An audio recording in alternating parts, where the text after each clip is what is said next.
Buenos días, queridos estudiantes. El día de hoy vamos a hablar un poco acerca de la reproducción que presentan las plantas. Este es el tema que se pretende abordar. Entonces voy a empezar diciendo que las plantas presentan dos tipos de reproducción. Una se llama la reproducción asexual y la otra se llama la reproducción sexual. Entonces las plantas también tienen estos tipos de reproducción que también ya lo vimos en algunos animales. Entonces voy a empezar con el tipo de reproducción asexual. Este tipo de reproducción también es conocida como la multiplicación vegetativa. ¿Qué quiere decir esto? Que permite la producción de una planta a partir de una parte de una planta adulta.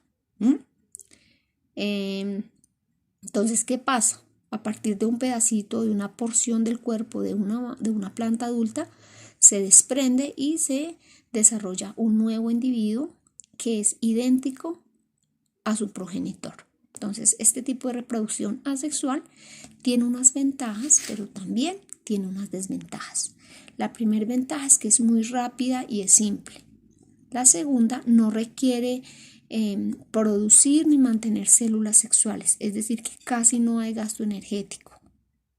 La otra es que a partir de un individuo se pueden producir numerosos nuevos individuos, pero también presenta unas desventajas. Una de ellas es que pues las especies pueden desaparecer muy rápido ante condiciones adversas.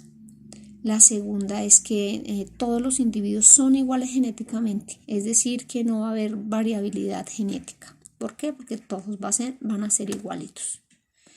Y el otro tipo se llama la reproducción sexual. Este tipo de reproducción también es conocida como la reproducción gamética. Entonces, ¿qué pasa? En ella existen células especializadas en la reproducción. Estas células se llaman óvulos y se llaman también espermatozoides, como en otros animales.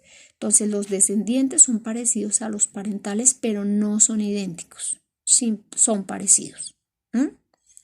Igual tiene unas ventajas y unas desventajas. Entonces, una desventaja es que todos los individuos son diferentes genéticamente. Y si son diferentes, pues va a existir una gran variabilidad genética.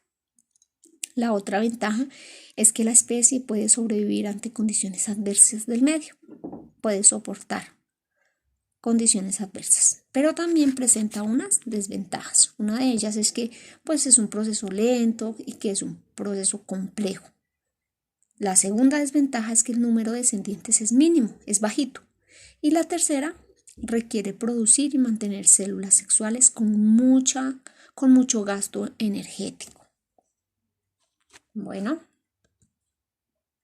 entonces ya teniendo clarito qué es la reproducción sexual y asexual, cuáles son sus ventajas y sus desventajas, entonces voy a continuar con la reproducción asexual. Entonces las nuevas plantas se forman a partir de una partecita del cuerpo de la planta madre, como ya lo dije. Entonces, ¿en qué partes? En la raíz, en el tallo y en las hojas, como se pueden observar en las imágenes.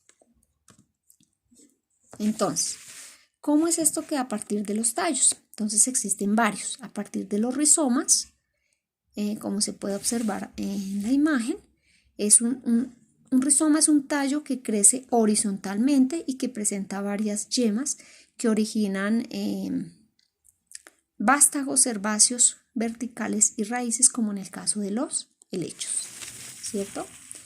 Y a partir de los tallos también por medio de los bulbos, que es un tallo subterráneo con una yema rodeada por numerosas hojas carnosas a modo de capas. Un ejemplo claro de estos es la cebolla que nosotros conocemos. También se origina a partir de tubérculos. Entonces los tubérculos son tallos también subterráneos que almacenan muchas sustancias de reserva. Tienen yemas de las que salen raíces y tallos. Un ejemplo de estos es la papa, la planta de papa, que todos yo creo que la conocemos. La otra se llama estolón que es un tallo rastrero, como se puede observar en la imagen. Crece a ras del suelo en forma horizontal con yemas que originan tallos y raíces, como en el caso de la planta de fresa. Eso a partir de los tallos. Ahora, a partir de las hojas. Entonces, también plantitas a partir de las hojas. Por ejemplo, hay una planta que se llama el espinazo del diablo. Genera en sus hojas pequeñas plantitas que cuando caen al suelo enraizan y vuelven a crecer. Otros que se llaman los propágulos, que es un grupo de células que provienen del cuerpo de una hepática y que adquiere propiedades meristemáticas. Apomixis, que es un tipo de reproducción asexual por medio de semillas sin meiosis ni fecundación. Entonces también tiene unas ventajas. Una de estas ventajas es que ahorra el coste energético, y una desventaja: no existe una gran variabilidad genética. Entonces hay unas técnicas también artificiales que son muy utilizadas en los laboratorios. Bueno, inclusive ya muchas personas las utilizan. Estas técnicas se llaman el esqueje o estacas. Hay otra muy conocida también que se llama el injerto y el acodo. Entonces vamos con los esquejes. ¿Y qué pasa con esto? Se toma un pedacito, un fragmento de una planta, ya sea la raíz, el tallo o la hoja, se entierra. Si es la raíz, pues en la tierra. Se pone sobre la tierra si es la hoja o el tallo. Y de esta manera esta planta se va a desarrollar. Es un tipo de reproducción asexual. El injerto, muy conocido ahora. Entonces, ¿qué pasa con el injerto? Se utiliza casi siempre con tallos leñosos, como se observa en la imagen. Entonces, ¿qué pasa?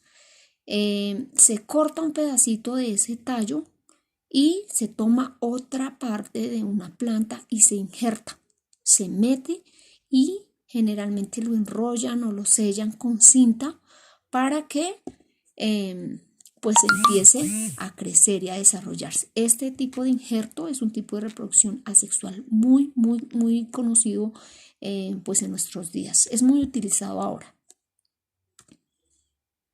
Y finalmente el acodo. Esto se utiliza generalmente en plantas ornamentales.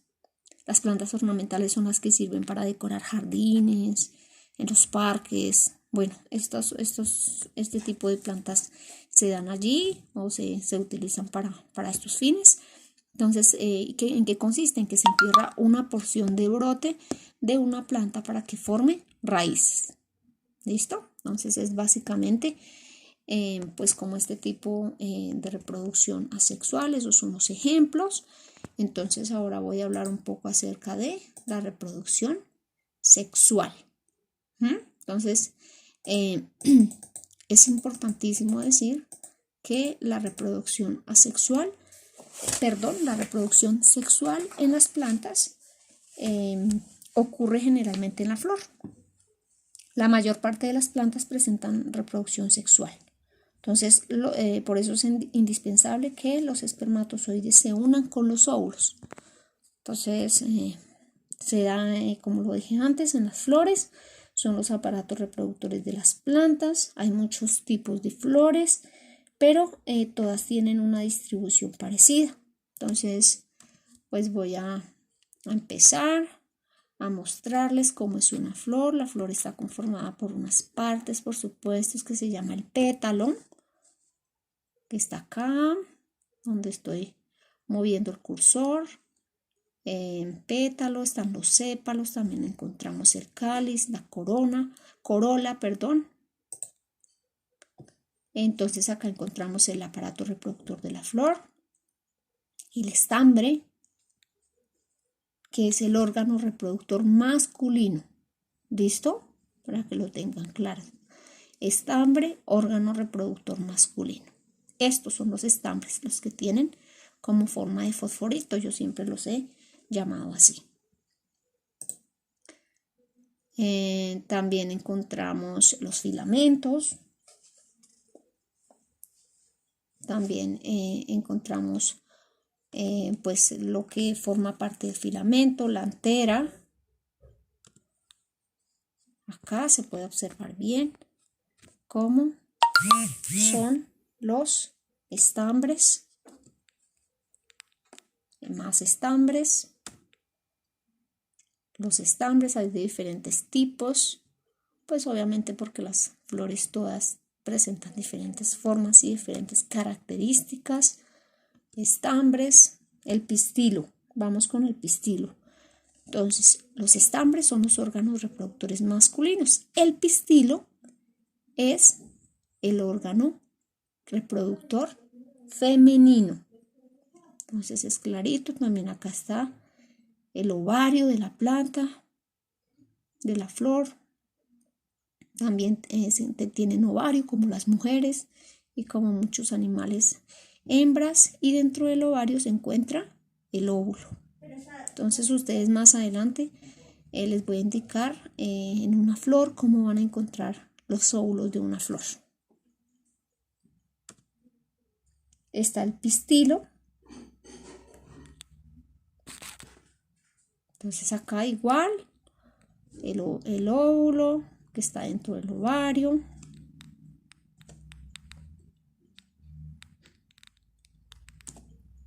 Y bueno, encontramos también, pues ya lo nombramos, los pétalos.